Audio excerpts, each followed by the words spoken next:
The Durham Children's Initiative, or DCI, will receive $140,000 in American Rescue Plan Act funds to help our city's youth overcome barriers to living wage employment.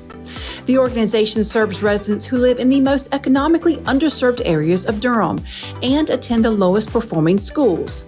The ARPA funds will be used to support the ConnectEd to Career Pipeline program.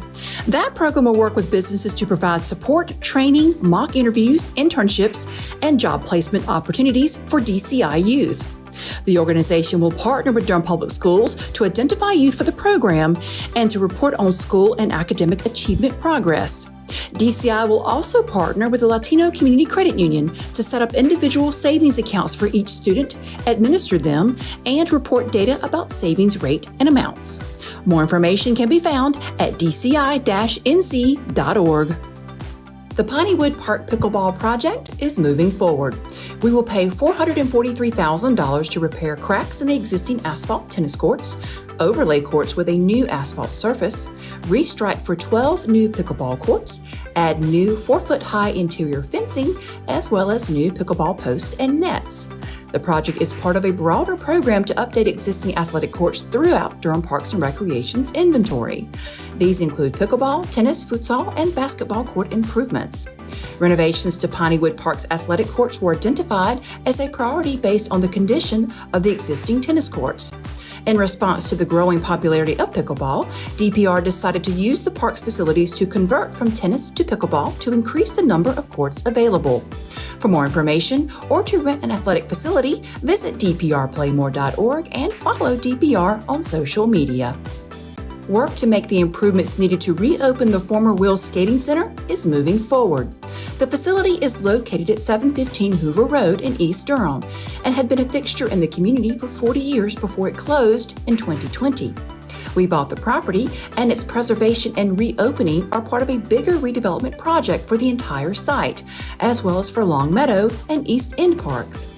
The upfit will implement code, life safety, risk, and deferred maintenance improvements that are necessary to reopen the facility for the public in a safe and accessible way. We will pay $293,000 for design and construction administration services for the project.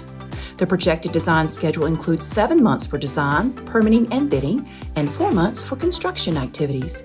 The project is expected to be completed in 2024. More information can be found at dprplaymore.org/501. If you notice a slight change in the taste and smell of your water over the next month, don't worry, there's nothing wrong with it. Our water management department is simply conducting its annual water treatment disinfection changeover process.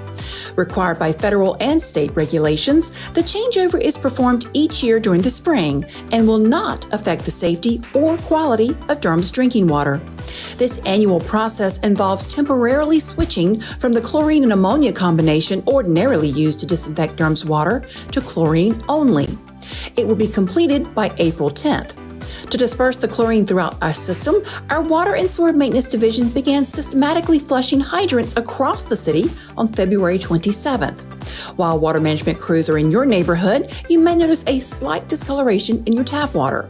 Before washing white clothes, you'll want to check your water, and if you notice any discoloration, turn on the tap until the water runs clear.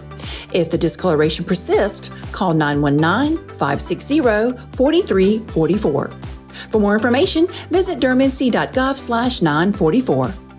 Durham Creek Week is just around the corner, and there are a number of ways that you can discover our waterways and help to clean them up. The week-long event is set for March 18th through the 25th and is a time to find out more about our role in protecting local rivers and streams.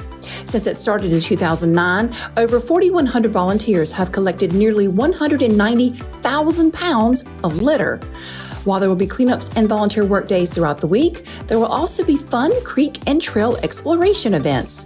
Most of the events are in person, but some will be held virtually as well.